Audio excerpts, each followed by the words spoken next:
Kegiatan patroli Samapta Presisi Direktorat Samapta Polda hari ini melaksanakan kegiatan antisipasi terjadinya perang kelompok susulan yang baru-baru terjadi di wilayah hukum Polrestabes Makassar.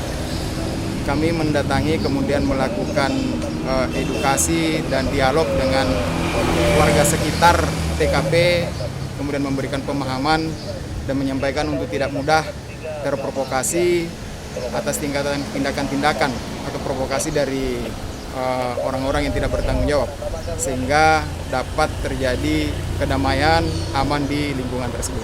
Hasil dialog kami dengan warga tadi, pengakuan dari mereka memang sering terjadi perang kelompok yang secara tiba-tiba, dan kejadiannya itu antara pukul 1 sampai pukul 3 dini hari, sehingga dengan informasi tersebut menjadi dasar buat kami nantinya untuk melaksanakan kegiatan patroli di waktu dini hari nanti.